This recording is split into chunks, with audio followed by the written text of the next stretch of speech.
अस्सलाम वालेकुम स्टूडेंट्स, उम्मीद करता हूँ सब खैर से होंगे। आज का हमारा टॉपिक है elastic deformation, plastic deformation and elastic limit. Elastic deformation, plastic deformation and elastic limit, ये बच्चों हमारा टॉपिक है। इसका जो पहला पॉइंट है वो है जी टेंसाइल टेस्ट। टेंसाइल टेस्ट बच्चों क्या होता है? Tensile test, metal wire is extended at specific deformation rate, stress generated during deformation। बच्चों इसके कहने का मतलब क्या है? एक वायर है, उस वायर के ऊपर हमने फोर्स लगाई है। उस फोर्स के लगाने से क्या हुआ है कि उसके अंदर डिफॉर्मेशन पैदा हो गई। जितना हम स्ट्रेस बढ़ाएंगे उसकी डिफॉर्मेशन उतनी ही बढ़ती जाएगी। The stress generated during deformation can be measured by suitable electronic device। अब जो स्ट्रेस उसके अंदर बढ़ गया है, उसकी डिफॉर्मेशन बढ़ गया है, उसको हम मेजर करते हैं किससे? डिफरेंट इलेक्ट्रॉनिक डिवाइसेस से। Electronic devices fitted in the mechanism, एक मशीन के अंदर, तो उसको कहते हैं टेस्टिंग मशीन। ठीक है, जिसके अंदर हम डिफॉर्मेशन चेक करते हैं वायर की। प्रोपोर्शनल लिमिट, आपके सामने एक स्ट्रेट लाइन है O से लेकर A पॉइंट तक। O से लेकर A पॉइंट तक हमें एक स्ट्रेट लाइन मिल रही है। अब हम देखते हैं प्रोपोर्शनल पॉइंट होता क्या है। बच्चों प्रोपोर्शनल पॉइंट, प्रोपोर्शनल जो पॉइंट है, लिमिट है, इसको हम साई पी मतलब स्ट्रेस, साई क्या है? स्ट्रेस की नामत है, और पी क्या है? Proportional limit. तो psi P is the greatest stress that can a material can endure. अब कहता है कि जो मटेरियल की वो खासियत जिसके अंदर वो ज्यादा से ज्यादा स्ट्रेस, ज्यादा से ज्यादा फोर्स जो है वो बेयर कर सकती है, बर्दाश्त कर सकती है, इंडोर बर्दाश्त करना। विदाउट लूजिंग स्ट्रेट लाइन, बगैर लूज किए अपनी स्ट्रेट लाइन को, बगैर लूज किए अपनी स्ट्रेट लाइन को, कि स्ट्रेट लाइन क्या रहे? बरकरार रहे। Proportionality between stress and strain is the greatest stress. जो प्रोपोर्शनल लिमिट होती है, ये वो पॉइंट है कि जिसके अंदर ग्रेटेस्ट स्ट्रेस, सबसे ज्यादा स्ट्रेस, सबसे ज्यादा force that can a material, कि एक मटेरियल जो है कैन इंडोर बर्दाश्त कर सकता है, विदाउट लूजिंग स्ट्रेट लाइन, बगैर लूज किए अपनी स्ट्रेट लाइन को। Proportionally between stress and strain, stress क्या है? स्ट्रेन के प्रोपोर्शनैलिटी होगी। स्ट्रेस इंक्रीज, बच्चों स्टार्ट में देखिए स्ट्रेस O पॉइंट से A पॉइंट तक क्या हो रहा है? ये इंक्रीज हो रहा है। O पॉइंट से A पॉइंट तक इंक्रीज हो रहा है। तो हम कहेंगे कि O से लेकर A पॉइंट तक a point is proportional point. इसको बोलेंगे हम, क्या बोलेंगे? प्रोपोर्शनल पॉइंट या फिर प्रोपोर्शनल लिमिट बोलेंगे। O से A तक जो पॉइंट है, ठीक है, जो O से लेकर A तक जो स्ट्रेट लाइन बन रही है, वो क्या शो कर रही है? वो ये शो कर रही है कि these line is straight, and जो हमारे पास स्ट्रेस है वो स्ट्रेन के क्या है? डायरेक्टली प्रोपोर्शनल है पड़ी। और जो ए पॉइंट है, जहां तक ये आपस में सेम सेम चल रही है, जितना स्ट्रेस लगा रहे उतनी स्ट्रेन जा रही है, तो ए पॉइंट को हम प्रोपोर्शनल लिमिट पॉइंट कहते हैं। जी बच्चों, नेक्स्ट पॉइंट इसका जो हेडिंग है वो है हुक्स लॉ। अब यहाँ पे हुक्स लॉ क्या कर रहा है, देखते हैं बच्चों। When proportional limit stress is directly proportional to strain, the graph line OA is follow Hooke's law। बच्चों स्ट्रेस क्या है? डायरेक्टली किसके है? स्ट्रेन की। जितना हम फोर्स लगा रहे हैं उतना ही उसके अंदर बिगाड़ पैदा हो रहा है। ठीक है, जितना ही फोर्स लगाएं उतना ही बिगाड़ पैदा हो जाए, और ये क्या होता है, ये हमारे पास हुक्स लॉ होता है। ठीक है बच्चों, अब देखिए O से लेकर A पॉइंट तक स्ट्रेस और स्ट्रेन क्या है, ये आपस में क्या है, डायरेक्टली प्रोपोर्शनल है। तो क्या कि when proportional limit stress is directly proportional to strain, कि जब प्रोपोर्शनल लिमिट जो है उसके अंदर भी यही था कि स्ट्रेस स्ट्रेन की क्या था, डायरेक्टली प्रोपोर्शनल था, और वो एक स्ट्रेट लाइन को फॉलो कर रहे थे, एक स्ट्रेट लाइन को देख रहे थे जो कि O से लेकर A पॉइंट तक जा रहा था। अब एक पॉइंट तुम्हारे पास हो गया, क्या हो गया जी, ये हो गया प्रोपोर्शनल लिमिट पॉइंट हो गया। अब इसी को O से लेकर A तक जो ये तमाम का तमाम पॉइंट है, इसी को हम कहते हैं कि ये हुक्स लॉ को फॉलो कर रहा है। बच्चों स्टेटमेंट क्या है हुक्स लॉ की, strain deformation is directly proportional to stress. Strain deformation जो है वो क्या है, डायरेक्टली प्रोपोर्शनल है किसके, स्ट्रेस के, मतलब इसमें फोर्स या फिर लोड, कोई फोर्स या फिर लोड। स्ट्रेस क्या है बच्चों, डायरेक्टली प्रोपोर्शनल है किसके, स्ट्रेन के। एफ क्या है, स्ट्रेस एफ फोर्स लग रही है, डायरेक्टली किसके है, डेल्टा एक्स के, जो उसके अंदर चेंज आ रहा है। तो एफ इज इक्वल टू क्या, अगर के डेल्टा एक्स हमारे पास ये आएगा।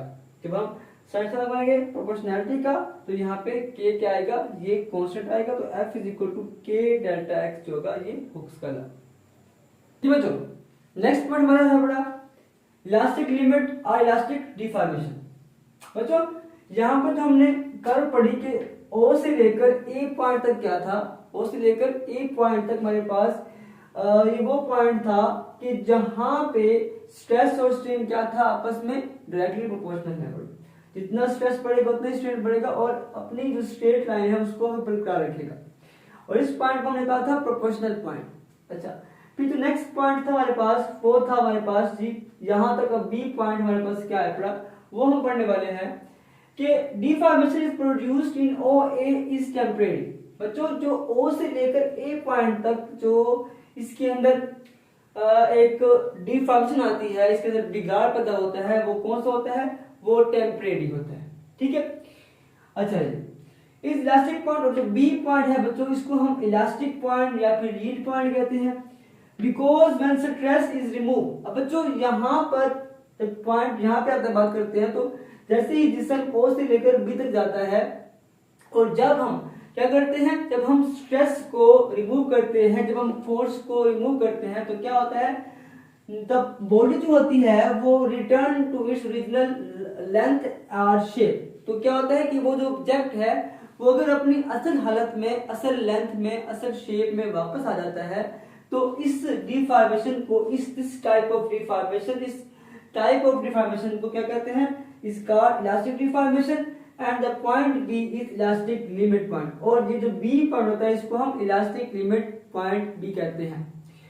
ठीक है, कि डिफॉर्मेशन जो होती है, बिगाड़ जो होता है, is produced in OA is temporary, the B point is elastic because when stress remove from point B the body return to its original length or shape. This type of deformation is called elastic deformation and the point B is elastic limit.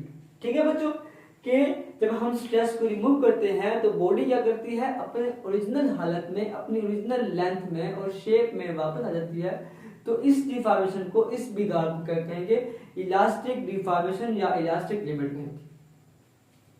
Point है बड़ा yield point का, the point in the curve behind which the permanent deformation occurred is called yield point या फिर yield point plasticity।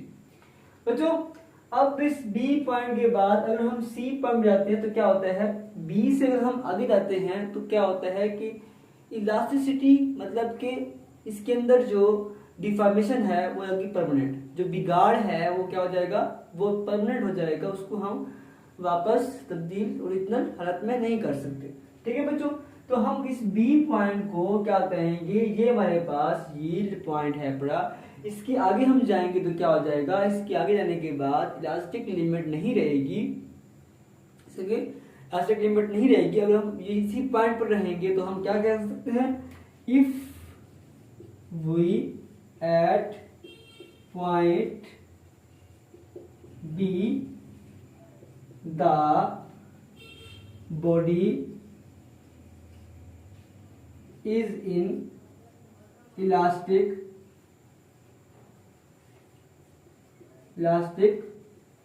Limit. तो क्या होगा, जो body होगी वो क्या होगी, वो इलास्टिक लिमिट में रहेगी। और अगर हम इस बी पॉइंट से आगे जाएंगे, यहां से हम आगे जाएंगे तो क्या होगा बच्चों, तो क्या हो जाएगा, इसके अंदर permanent deformation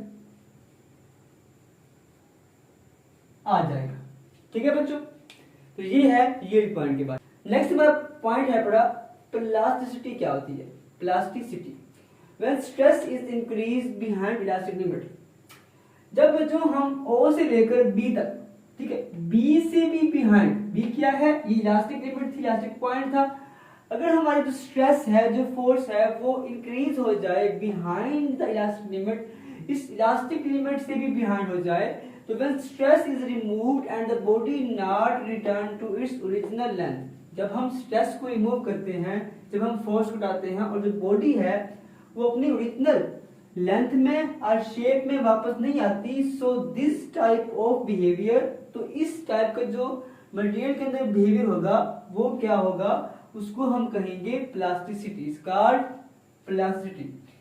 when stress is increase behind elastic limit, when stress removed and body not return to its original length or shape, so this type of behavior is called plasticity। बच्चों UTS अल्टीमेट टेंसाइल स्ट्रेस क्या है बच्चों? अब ये जो C point है ना, ये जो C पॉइंट आप देख रही है, ये जो C पॉइंट है, ये क्या है, ये है UTS। ठीक है बच्चों, क्यों? The maximum stress that can a material bear। Maximum stress, ज्यादा से ज्यादा स्ट्रेस जो कि एक मटेरियल बर्दाश्त कर सकता है, and stand regarded as nominal strength, और उसकी तमाम ताकत को अपने अंदर एक ही पॉइंट पर इकट्ठे किया होता है, उसकी ताकत को, of the material at point C. अब ये जो पॉइंट सी है, ये कौन सा पॉइंट होगा, ये UTS होगा, अल्टीमेट टेंसाइल स्ट्रेस पॉइंट होगा, जहां पर मैक्सिमम स्ट्रेस इकट्ठी होगी। और इसके आगे हम जाएंगे तो क्या होगा, वो जो मटेरियल है वो टूट जाएगा। इतनी इसकी लिमिट है पड़ी, जितनी उसकी लिमिट है बर्दाश्त करने की स्ट्रेस को, तो वो जो पॉइंट है उस पॉइंट को अल्टीमेट टेंसाइल स्ट्रेस कहते हैं, UTS कहते हैं। जी बच्चों, नेक्स्ट पॉइंट है फ्रैक्चर स्ट्रेस के बारे में। बच्चों जैसे ही हम इस C पॉइंट को क्रॉस करते हैं, D पॉइंट पे जाते हैं बच्चों, तो जो D पॉइंट है ये फ्रैक्चर स्ट्रेस को बयान कर रहा है कि फ्रैक्चर का मतलब क्या होता है, टूट जाना। मतलब when the point C is crossed and the material breaks, the type, this type of behavior is called fracture stress। तो इस टाइप ऑफ बिहेवियर को, इस किस्म के बिहेवियर को हम क्या कहेंगे, हम फ्रैक्चर स्ट्रेस कहेंगे। कि एक ऐसा पॉइंट जहां पर स्ट्रेस जो है वो इतनी मतलब बढ़ गई है कि अब जो मटेरियल है वो टूट गया है, तो उस पॉइंट को हम क्या पढ़ेंगे, फ्रैक्चर स्ट्रेस पॉइंट कहेंगे। ठीक है, और फ्रैक्चर स्ट्रेस को हम जाहिर करेंगे साई F के साथ। ठीक है बच्चों, तो ये फ्रैक्चर स्ट्रेस के बारे में था। अब हमारा नेक्स्ट स्टेप है पड़ा ductile substances and brittle substances क्या होती है। बच्चों डक्टाइल सब्सटेंसेस क्या होती है? The substances which undergo plastic deformation until they break। ऐसे सब्सटेंसेस जो कि प्लास्टिक डिफॉर्मेशन तक जाते हैं, ठीक है, और बर्दाश्त करते हैं, सिर्फ उनकी क्या होती है, उनकी जो डिफॉर्मेशन होती है, उनकी जो तब्दीली होती है वो होती है परमानेंट, लेकिन वो टूटते नहीं है। ठीक है बच्चों, the substances which undergo plastic deformation until they break are called ductile substances। ऐसे सब्सटेंसेस जिनकी सिर्फ शेप लेंथ में तब्दीली आती है परमानेंट, लेकिन वो टूटते नहीं है, तो उसको हम कहते हैं डक्टाइल सब्सटेंसेस। ऐसे एग्जांपल के तौर पर बच्चों लेड है और कॉपर है। अब हम बात करते हैं ब्रिटल सब्सटेंसेस क्या होते हैं? Substances which break just after the elastic limit is reach is called brittle substances. ऐसे सब्सटेंसेस जो कि ब्रेक हो जाते हैं, टूट जाते हैं just after the elastic limit, जैसे ही वो इलास्टिक लिमिट पर पहुंचते हैं तो वो टूट जाते हैं, तो उसको हम कहेंगे कि वो ब्रिटल सब्सटेंसेस होते हैं।